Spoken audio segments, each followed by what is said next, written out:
Student, कैसे हैं आप लोग? उम्मीद है कि अच्छे होंगे और अपने पढ़ाई को बिल्कुल बेहतरीन अंदाज में कर रहे होंगे, है ना। और बहुत दिनों के बाद हम लोगों को जो है ना मुलाकात हो रही है।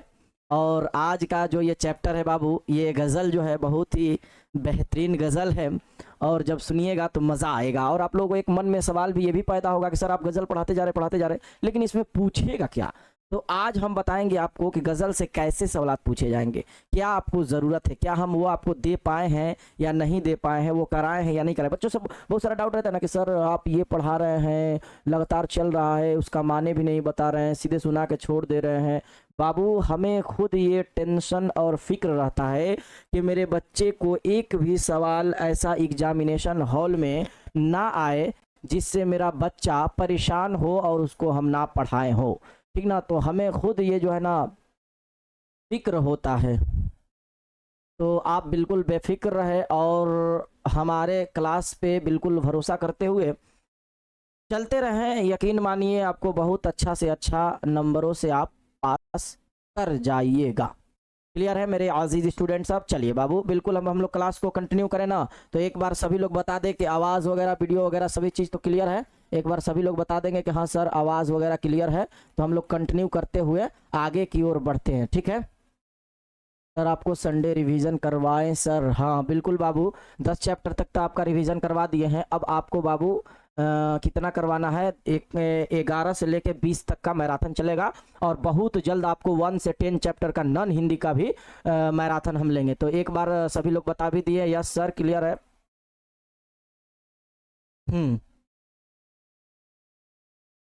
हाँ बाबू, जो लोग सलाम कर रहे हैं उन लोगों को वालेकुम अस्सलाम व रहमतुल्लाहि व बरकातुहू।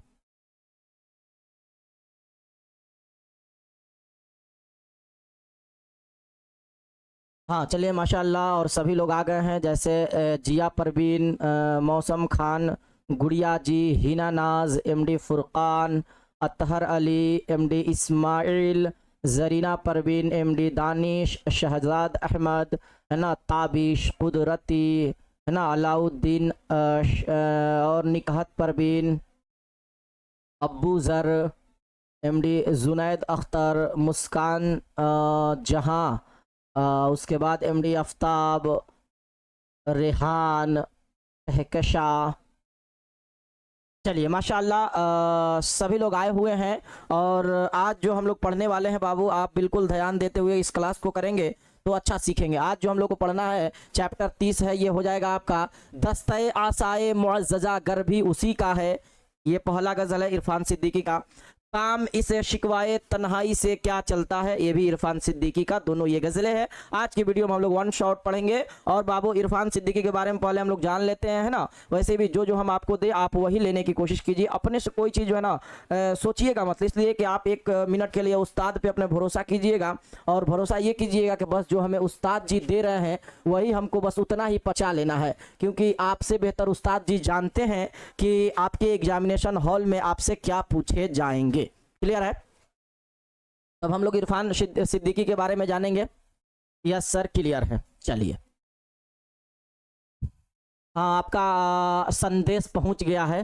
सानिया खातून सर मेरा संदेश नहीं पढ़ते, पढ़ लिए बाबू। क्लियर है ना? तो अब इरफान सिद्दीकी के बारे में हम लोग जान लेते हैं बाबू, उसके बाद है ना। और कंटिन्यू करते हुए हम लोग गज़ल को सुनेंगे। और बहुत ही आज का गज़ल जो है बहुत मज़ा आएगा आपको, है ना। हम्म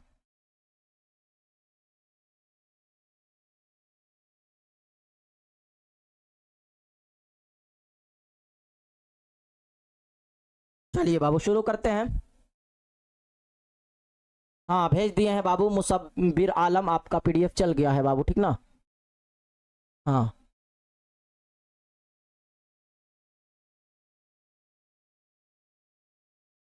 सर आप बहुत अच्छा पढ़ाते हैं। चलो बाबू ठीक है सर, आपका वीडियो देखे हैं। अच्छा तुम लोग वीडियो जो बहुत देखते हो।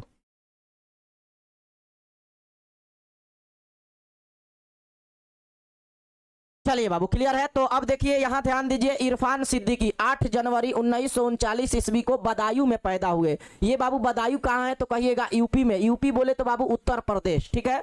वह शेख सिद्दीकी खानदान से ताल्लुक रखते थे। तो एक सवाल यहाँ से पूछा जाएगा, ये जितना कम लाते हैं, सोच लीजिए आपके किताब में देखिएगा तो भर भर कितना बड़ा होगा, तो उतना हम नहीं लाते, सिर्फ जो पूछेगा इसी में ये ला देते हैं। आप घेरा नहीं लगा रहे क्योंकि ये सब इंपॉर्टेंट है।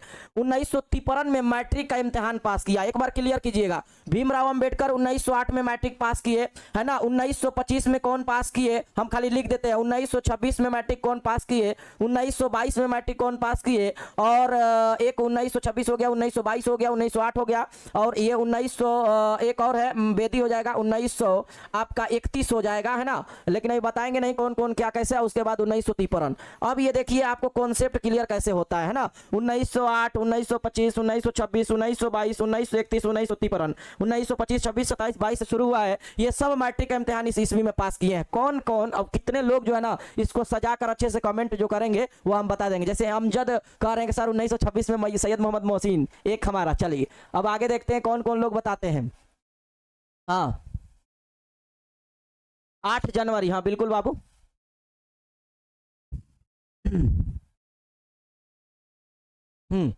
चलिए तो बताते रहिएगा, हम आगे बढ़ते हैं। 16 मार्च 2004 को ब्रेन ट्यूमर के मर्ज से, यानी ब्रेन ट्यूमर एक तरह से बुखार में एक ऐसी बीमारी होता है ब्रेन दिमाग में जो है ना, उसकी वजह से जो है ना इनका इंतकाल हो गया 2004 में। 2004 में और किसका इंतकाल हुआ पता है आपको? 2004 में बाबू और किसका इंतकाल हुआ तो कहिएगा सर 2004 में और शबनम कमाली का इंतकाल हुआ। उन्होंने कालिदास का एक ड्रामा था, संस्कृत ड्रामा, जिसका नाम था मालू एगा अग्निमुत्रम का मालकीय अग्नि से तर्जमा के उन्वान से तर्जमा किया था, मतलब अग्निमुत्रम के मूत्र के नाम से तर्जमा किया था। तो ये कभी कभी देता है लेकिन हल्का फुल्का देखना है, बस आपको ये वाला चीजें इंपॉर्टेंट में याद करना है। क्लियर है।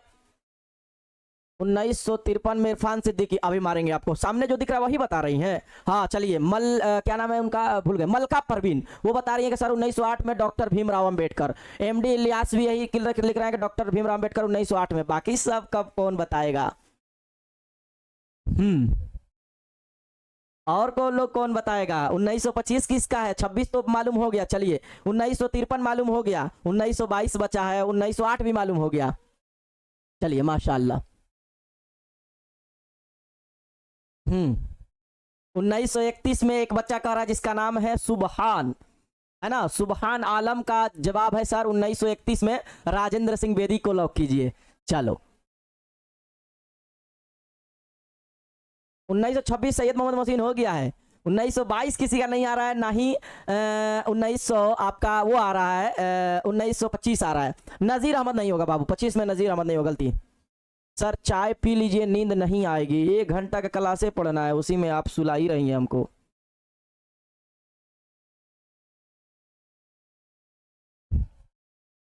नेटवर्किंग इशू है सर, चले जाइए छत के ऊपर, बहुत अच्छा नेटवर्क मिलेगा। अच्छा लोग कहते हैं छत के ऊपर, अरे छत तो खुद ऊपर में है, छत के ऊपर क्या है ना। हाँ एक बच्चा जाफरी 1922 में किया है, लेकिन परवेश शायदी एक बच्चा मलका परवीन, लग रहा है देख देख के आ रही है, ये लग रहा है कि चीटिंग कर करके आ रही है, ये चीटिंग कर करके आ रही है बच्ची। परवेश शायदी के बताई तो, लेकिन चीटिंग कर करके आ रही है, लग रहा है हमको उधर से देख के आ रही है, बता रही है। चले खैर अभी हम इसको क्लियर कर देंगे, सबको क्लियर आखिरी में कर देंगे। ऐसे क्लियर हो गया होगा, बेदी, भीमराव अंबेडकर, परवेश शाहिदी, सैयद मोहम्मद मोहसिन, बेदी और इरफान सिद्दीकी। ये बच रहा है जो एक बच्चा की थी, हम बताए सैयद मोहम्मद जाफरी। परवेश शाहिदी तो हो गया है। हाँ चलिए आगे की ओर बढ़ते हैं बाबू। अब आते हैं हम लोग गजल की ओर। गजल सुनने के लिए बहुत तैयार हो जाइए। एक बार बताइए कि आप लोग रेडी है ना? गजल की शुरुआत की जाए ना, और ये बहुत ही अच्छा लगेगा गजल। आज का जो ये गजल है ना, गजल हर एक गजल जो है ना एकदम दिल को छू जाएगा आपका, है ना। सुनते ही एकदम मिजाज जो है ना होता है ना, खामोश लब है, अब ये वो नहीं है, शबीना अदीब का लिखा हुआ गजल है। खामोश लब है झुकी है पल के, दिलों में उल्फत नई नई है। खामोश लब है झुकी है पल के, दिलों में उल्फत नई नई है। तो चलिए आई एम रेडी सर, सुनाइए। वाओ, तो इरफान सिद्दीकी का हम लोग नॉर्मली पढ़ के समझेंगे और उसमें भी मजा आएगा, है ना।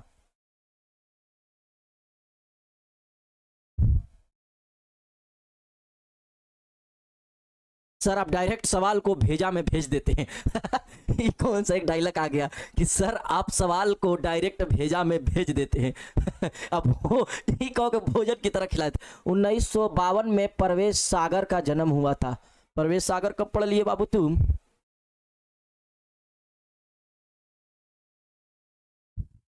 सर बिरयानी बनी है, आइएगा सर, तुमको तो बहुत पीटेंगे।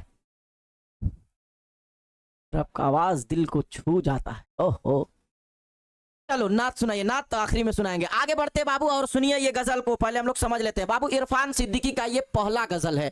हम आपको बताए हैं कि पहला गजल जो होगा वो किस गजल का पहला शेर ये है, तो ये क्या कहलाएगा बाबू? मतला कहलाएगा। ठीक है, आखिरी शेर मक्ता कहलाता, लेकिन इरफान सिद्दीकी इसमें अपना नाम इस्तेमाल नहीं किया है, तो सिर्फ ये आखिरी शेर है, मक्ता नहीं होगा, है ना। इसमें भी नाम नहीं है, अगर नाम रहता तब मक्ता होता। ठीक है, तो मतला पहले शेर को और आखिरी शेर को मक्ता कहते हैं। गजल में कम से कम आपको पता है कि 5 शेर होते हैं और ज्यादा से ज्यादा बाबू 17 या 19 शेर होते हैं। तो ये चीजें सब लोगों को याद है, 5, 17, 19। ठीक ना बाबू?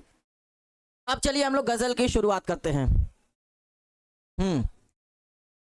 सर आप ही तो एक है कि हर एक बात का जवाब देते हुए चलते हैं। चलो भाई, बढ़िया, शुक्रिया आपका। सुनिए गजल की शुरुआत करते हैं। अब ध्यान से सुनिए आप लोग और इसका आनंद उठाइए और बिल्कुल मजे के साथ जो है ना। परवीन शाकिर नहीं, कहो परवीन शाकिर।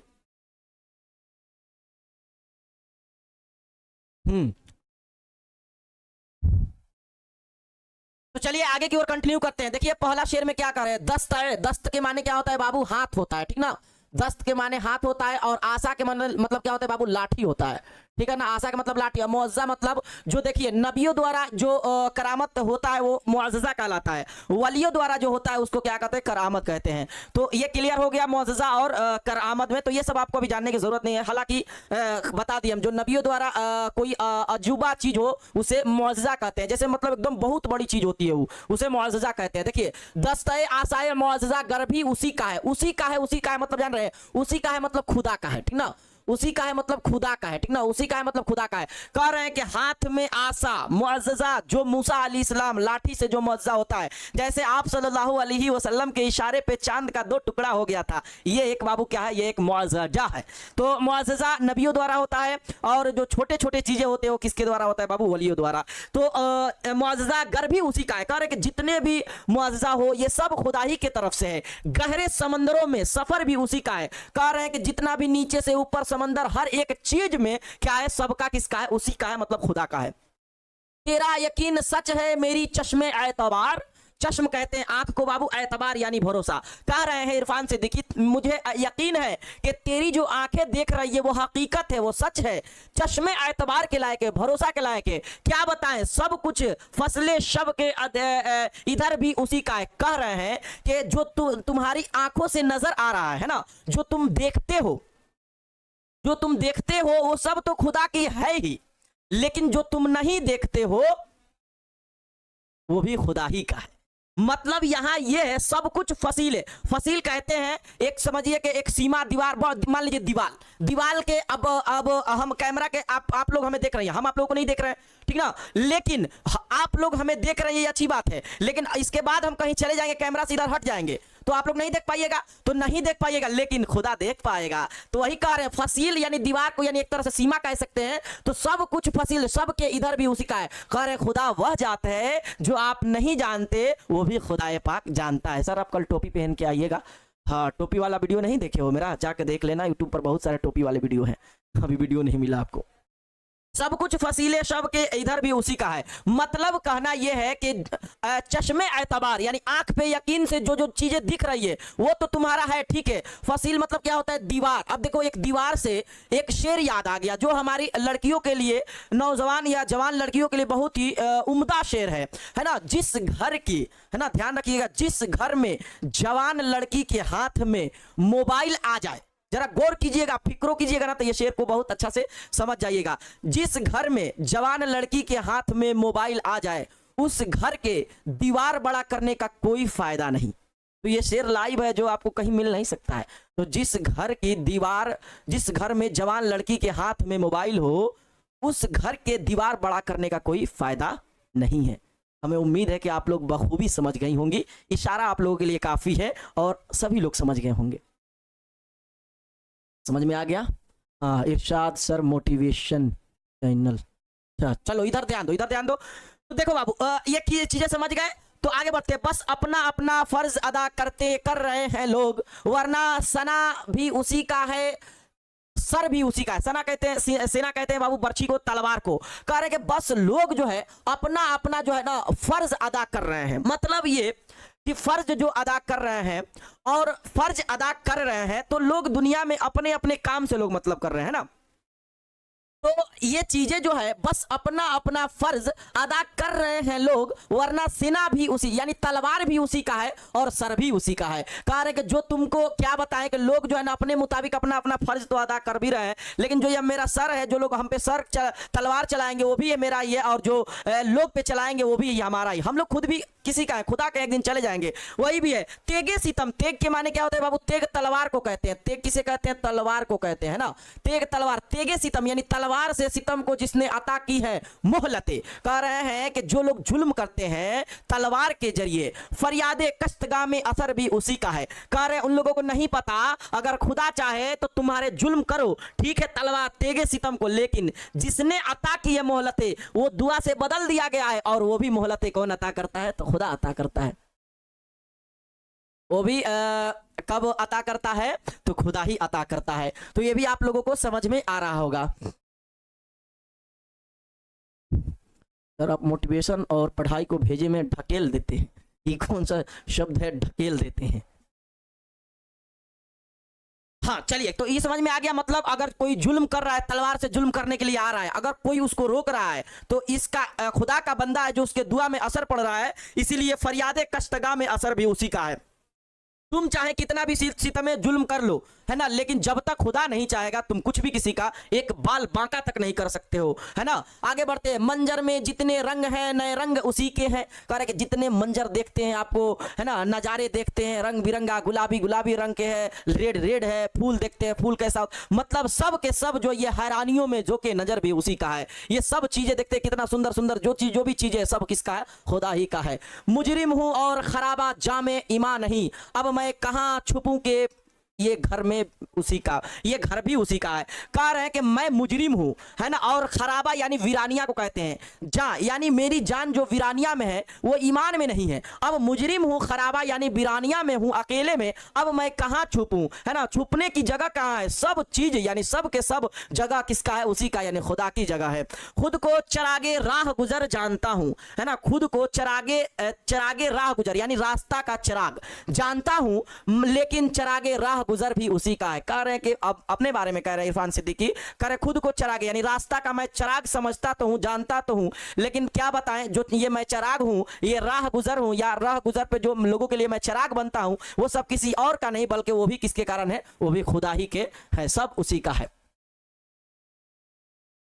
सर मैं आपसे नाराज हूं, क्यों नाराज हो? लिखेगा नाराज हो।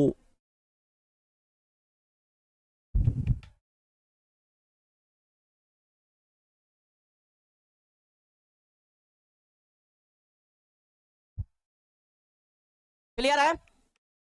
एक बार बताएंगे कि पहला गजल समझ में आ गया? किसी तरह कोई डाउट नहीं है? क्लियर है? हाँ भाई हम समझ गए कि आप मेरा वीडियो देखे हैं, हो गया। सर हम आपको वीडियो देखे हैं, देखे, अरे हो गया।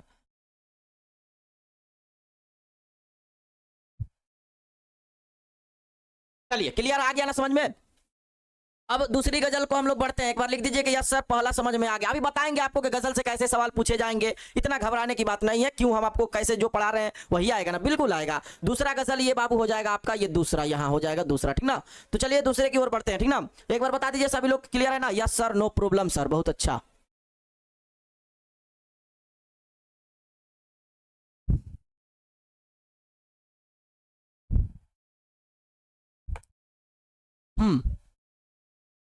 चलिए बाबू दूसरी गजल सुनिए। काम इस शिकवाए तन्हाई से क्या चलता है, तू अकेला है कि दुनिया से जुदा चलता है। इसमें कह रहे काम इसे शिकवे तन्हाई से क्या, तन्हाई कहते हैं बाबू अकेला को, है ना।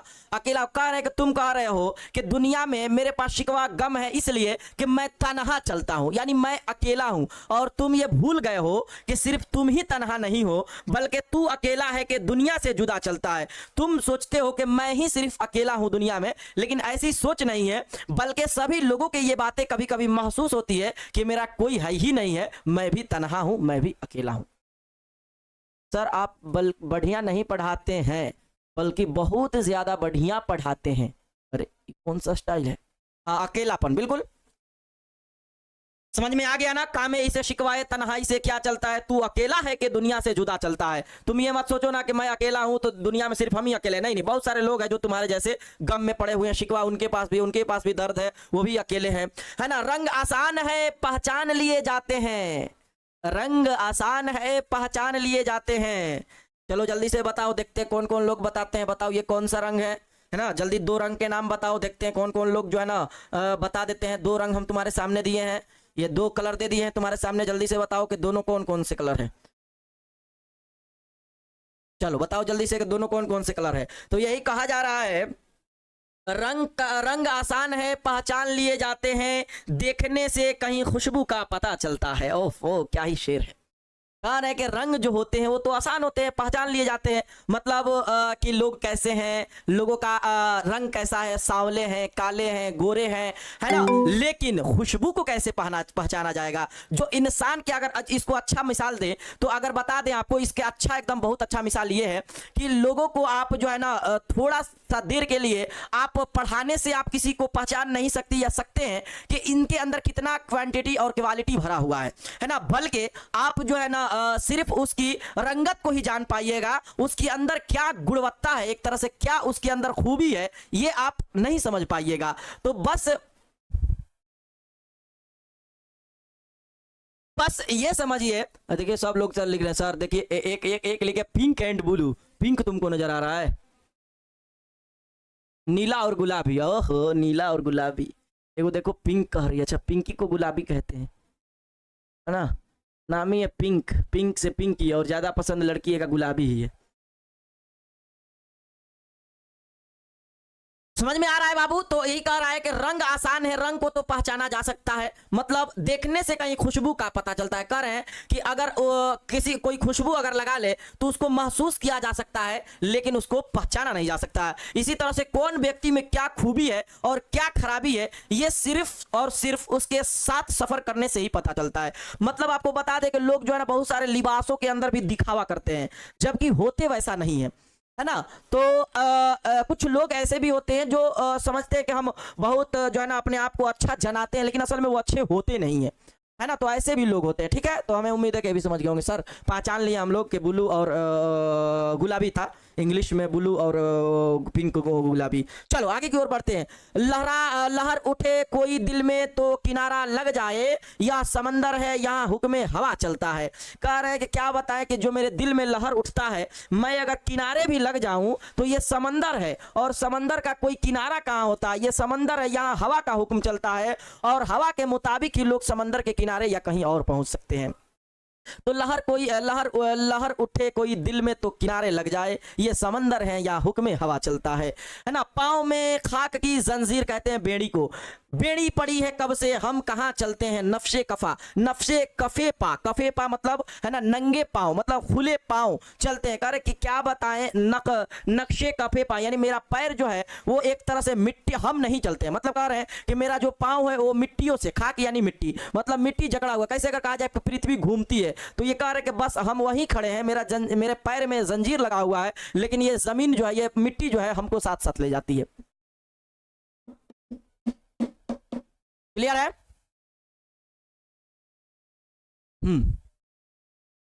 चलिए आगे की ओर बढ़ते हैं। शहर दर शहर रवा है मेरी फरियाद की गूंज, मुझसे आगे मेरा रहवार सदा चलता है। सदा के माने आवाज होता है बाबू, है ना। कह रहे हैं कि शहर दर शहर रवा है मेरी फरियाद की गूंज। मतलब कह रहे हैं कि मेरे शहर में बहुत चर्चे होते हैं, लेकिन क्या बताएं वो चर्चे, मुझसे आगे मेरा रहवार चलता है। कह रहे हैं कि मेरा आवाज जो है, मेरा सदा जो है, जैसे अगर हम पढ़ा रहे हैं तो लोग जो है ना खाली नाम मेरा प्रचलित होगा, है ना, काम जो है हम वो करते हैं वो लोग नहीं जानते होंगे। तो शहर दर शहर रवा है मेरी फरियाद की गूंज। लोग मेरा नाम खूब लेते हैं, लेकिन क्या बताएं, है ना, मेरी आवाजों से लोग पहचानते हैं मुझको, और मेरी कामों से, और अंदर की चीज को वो लोग नहीं देख पाते हैं। इस खराबे की यानी वीरानी, इस वीरानी में भी हो जाएगी दुनिया आबाद। कह रहे हैं कि दुनिया तो आबाद हो ही जाएगी, अब चाहे अकेला रहो चाहे दो लोगों के साथ रहो। एक मामूरा पसे सिले बला चलता है। कह रहे कि कभी भी आप पढ़े ना निंद में नवीन घर, कह रहे कि एक बार अगर घर जो है टूट फूट जाए तो टूट फूट जाने दीजिए, लेकिन दूसरा घर फिर से आबाद हो जाता है, यानी बन जाता है। तो हमें उम्मीद है कि इस खराबे में भी हो जाएगी दुनिया आबाद। एक ना एक दिन तो बनेगा ही ना फिर से नवीन घर, है ना। एक मामूरा पसे सील बला चलता है। तो हमें उम्मीद है कि ये सब चीज़ें आप लोगों को समझ में आ गया होगा, बहुत, है ना, बहुत आसान से समझ में आ गया होगा। और सवाल जो है आपका लग रहा है कि कुछ कटा हुआ है। आप अपने पास किताब ज़रूर रखिएगा। सबको हमको लगता है किताब हम सेंड कर भी चुके हैं। देखते हैं मेरे मोबाइल में किताब है, इसीलिए कभी कभी किताब काम आ जाता है ना। You are the best teaching sir, teacher भी। पृथ्वी नहीं घूमती है, आपको इल्म नहीं है क्या? पृथ्वी नहीं घूमती है, सूरज घूमता है। चलो भाई, तुम्हारा ही बात रहेगा, सूरज को ही तुम घुमा दो। पृथ्वी नहीं घूमती है तो तुम घुमा दो किसी और को।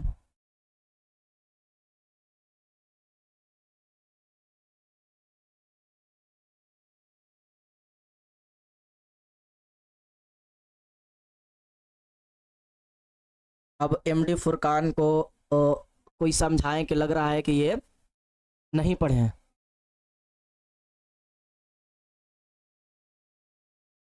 एमडी फुरकान साहब को समझाया जाए कि पृथ्वी घूमती है कि नहीं घूमती है।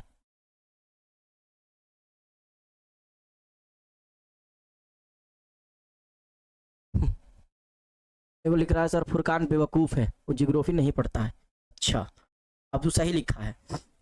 चलिए हम सवाल देख लेते हैं बुक में। आपके बाबू बुक में सवाल जो इरफान सिद्दीकी द्वारा ऑब्जेक्टिव है। ऐसे भी तो ऑब्जेक्टिव हम लिया दिए हैं, टेंशन लेने की बात नहीं है, ठीक ना, टेंशन लेने की ज़रूरत नहीं है। हम आपको फिर भी एक बार पढ़ देते हैं।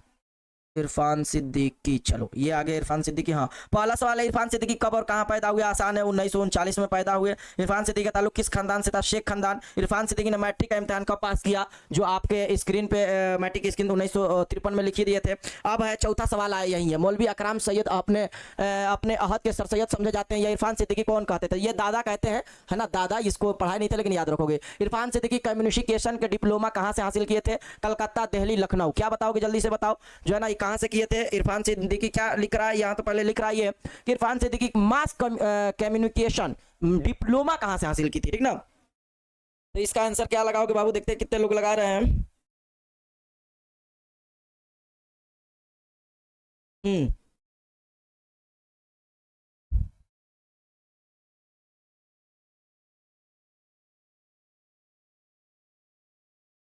चलिए क्लियर है, आंसर दीजिए जल्दी, देखते हैं कितने लोगों का आंसर आ रहा है। हाँ, दिल्ली से मास कम्युनिकेशन, ये हो जाएगा आंसर, दिल्ली हो जाएगा। अभी आपको मिलेगा इरफान सिद्दीकी का इंतकाल किस मर से हुआ? ब्रेन ट्यूमर से। इरफान सिद्दीकी का इंतकाल कब और कहाँ हुआ?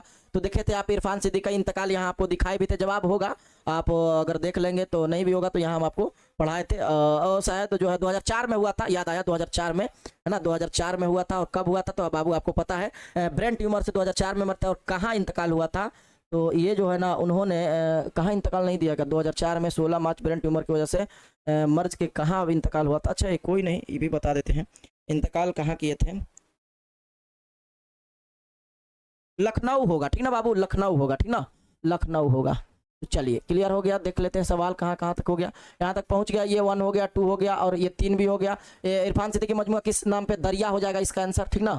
और इरफान सिद्दीकी मुलाजमत किस शकुन से सकूनत पजीर हुए थे, है ना, कहाँ से पजीर होते थे? ये सब मालू एक ना अग्नि, ये भी इसका बता दिया तर्जमा, ये भी देख लीजिएगा। तो हमको लगता है कि लगभग सवाल आपका हल है, ठीक ना। तो चलिए अभी ये सब आएगा सामने, अभी और टेंशन नहीं लीजिए। चलिए अभी सामने पूरा आएगा, जितना भी सवाल है ये सब सामने आ जाएगा, आपका टेंशन नहीं लीजिए। चलिए।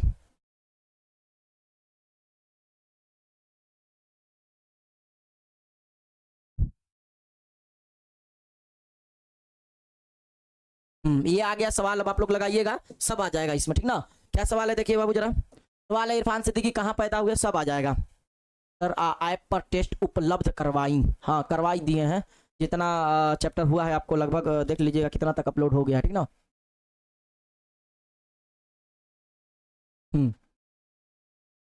पावर ऑफ इरशाद सर, हाँ।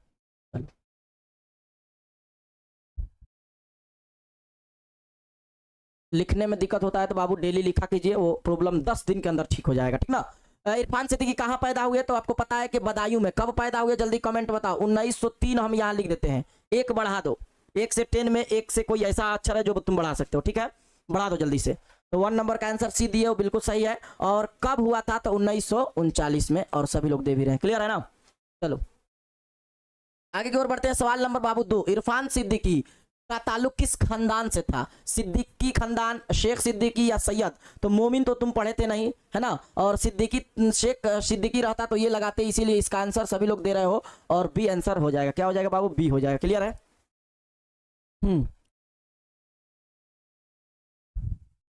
1 नंबर सी, 2 नंबर बी, बिल्कुल।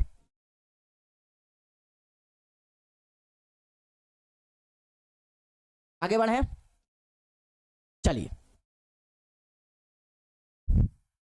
आगे बढ़ते हैं। 3 नंबर सवाल, इरफान सिद्दीकी ने मैट्रिक कब पास किया। देखिए अब आपको हम क्लियर कर देते हैं। 1908 में कौन किए थे, भीमराव अंबेडकर। आगे बढ़ेंगे 8 से, आगे बढ़िएगा 8 से आगे की बार आइएगा। 1922 जो आप पढ़े थे, जफर सैयद मोहम्मद जाफरी। और 1925 में परवेज शाहिरी, है ना। 1926 में सैयद मोहम्मद मोहसिन। और 1953 में, है ना, 1953 में, क्योंकि हमें 53 नहीं बोलने आता है, इसीलिए क्या बोलते हैं बाबू, तीपरन। तो तीपरन राइट आंसर हो जाएगा। और जो लोग दिए आंसर तीपरन, उनका राइट आंसर क्या हो जाएगा बाबू, तीपरन, क्लियर है। तीपरन हो जाएगा, तीपरन, ठीक ना। चलो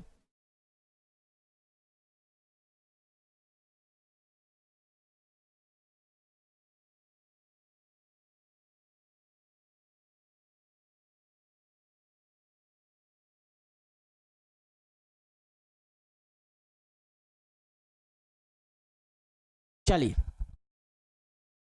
आगे की ओर बढ़ते हैं बाबू। सवाल नंबर ये है, मौलवी अकराम अहमद सिद्दीकी, है ना, अपने अहद के सर सैयद समझे जाते थे। मतलब कौन कहे, वालिद, दादा, मामू या ताना। बोले ना सवाल सब आएगा, तो दादा हो जाएगा। राइट आंसर क्या हो जाएगा बाबू, दादा, ठीक है।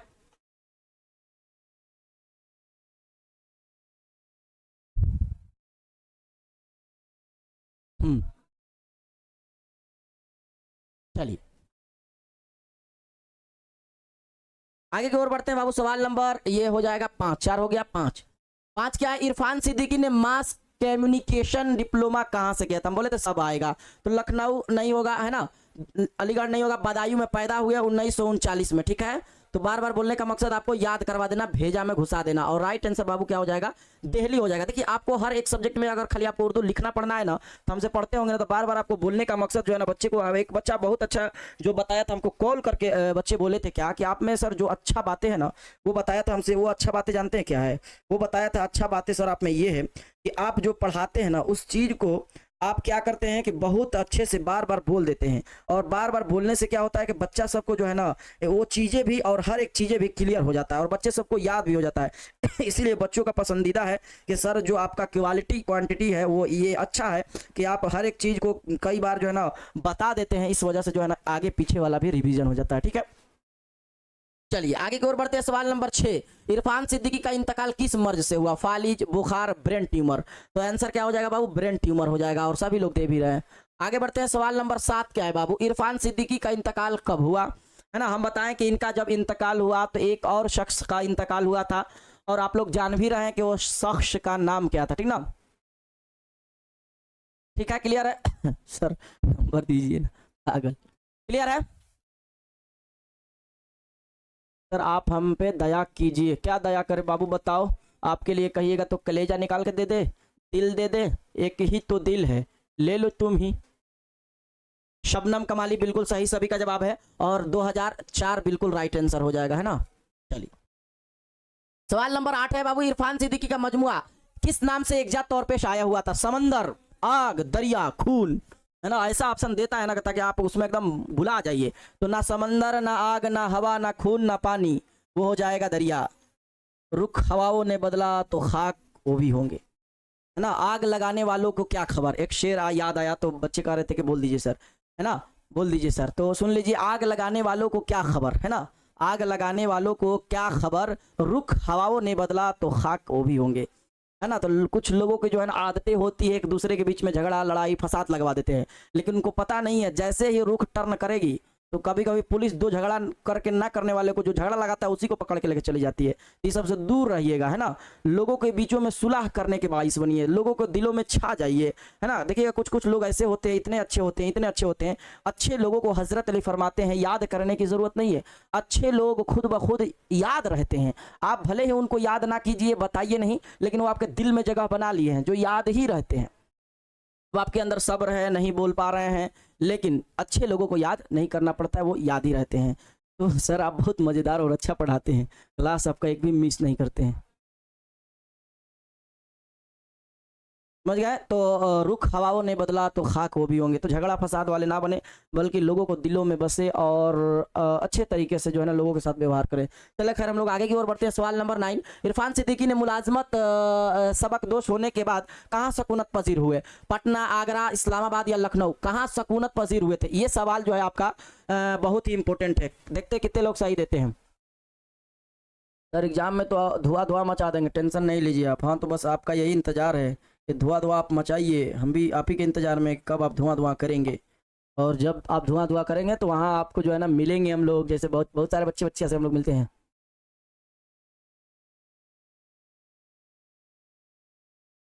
हम्म, यस सर, यस सर, जैसे इरशाद सर। अच्छा देखो एक हम ही को मिसाल दे रही है कि जैसे इरशाद सर। ओहो चलो भैया, कुछ लोगों के लिए तो अच्छे हैं।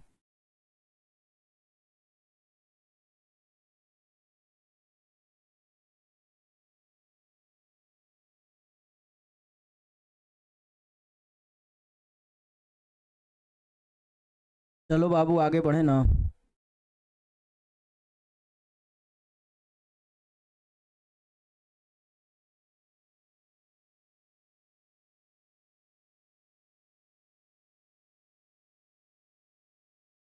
चलिए, और सभी लोग जवाब दे रहे हैं बिल्कुल सही, लखनऊ दे रहे हैं, और राइट आंसर बाबू लखनऊ हो जाएगा, ठीक ना। हाँ आगे बढ़ते हैं। सवाल नंबर 10, इरफान सिद्दीकी कब पैदा हुए, 1939, और बिल्कुल देखिए दो ये 1930, 35, 32 तो निकालना सीखिएगा तो ऐसे आंसर मिल जाएगा, ठीक ना।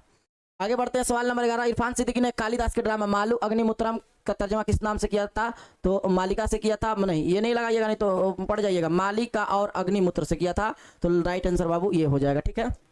चलो, और ये 12 नंबर सवाल आपका आ गया, और एक और बचा है इसके बाद। 12 नंबर क्या सवाल है, इरफान सिद्दीकी के वालिद सैयद सुलेमान नदवी अहमद सिद्दीकी से पेशे से क्या थे, डॉक्टर, वकील, प्रोफेसर या इंजीनियर, जल्दी बताओ,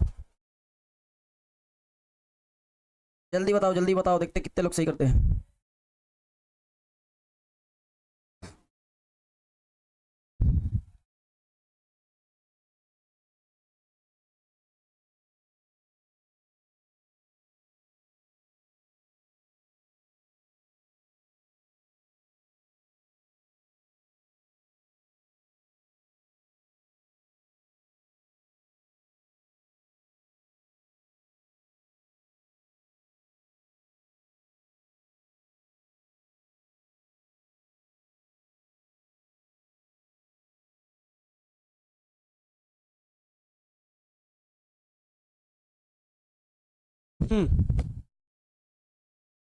फास्ट सर, भूख लग गया है बाबू, भूख तो हमें को लगा, ये इसका आंसर बाबू वकील हो जाएगा, ठीक ना।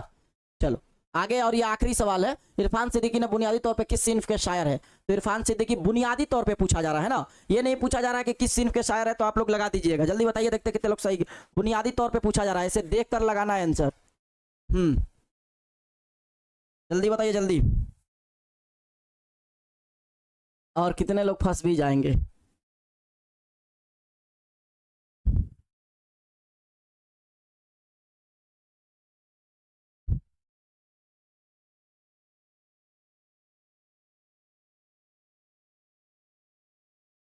चलिए, और बिल्कुल सही आंसर दे रहे हैं 13 नंबर का बी आंसर, बी मसनवी नहीं होगा, उसको लड्डू नंबर मिला, बड़ा सा लड्डू नंबर मिला, और जो भी सी भी दिया लड्डू नंबर, गजल आंसर हो जाएगा बाबू, क्या हो जाएगा, गजल आंसर हो जाएगा, लड्डू नंबर मिल जाएगा। सर नॉन हिंदी वाले बच्चों को व्याकरण पढ़ाना पड़ेगा।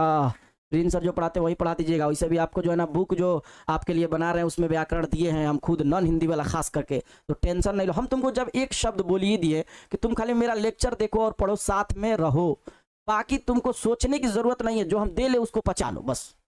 अब तुम अपने से दिमाग सोचे मत कि ये वो ये नहीं, सिर्फ हम जो दे रहे हैं उसको पचा लेना। क्लियर है?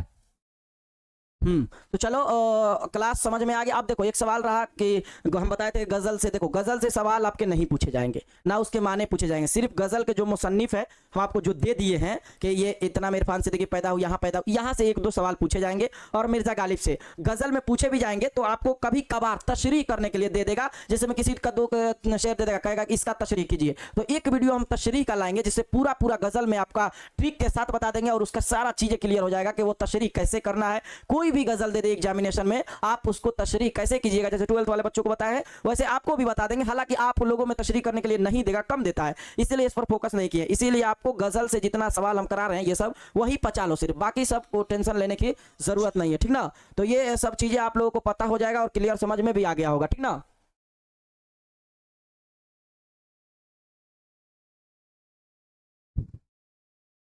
आगे समझ में आ गया बाबू? क्लियर है? किसी तरह कोई दिक्कत नहीं है? हाँ बिल्कुल बाबू। तो ये डाउट खत्म हो गया जी सर, पूरा क्लियर हो गया, माइंड कब से जो है ना इसमें लगा हुआ था जी सर, बिल्कुल। इंशाल्लाह कल मिलते हैं उस्ताद जी। हाँ बिल्कुल, कल हम नहीं आएंगे, जाओ नहीं मिलेंगे कल। किसी तरह कोई दिक्कत नहीं है, समझ में आ भी गया? सर एक नात सुना दीजिए। नात का सुनाए थे नहीं वो वाला, जमाना बहुत खूबसूरत है लेकिन, जमाना बहुत खूबसूरत है लेकिन, मदीने के बाजार जैसा नहीं। जमाना बहुत खूबसूरत है लेकिन, मदीने के बाजार जैसा नहीं।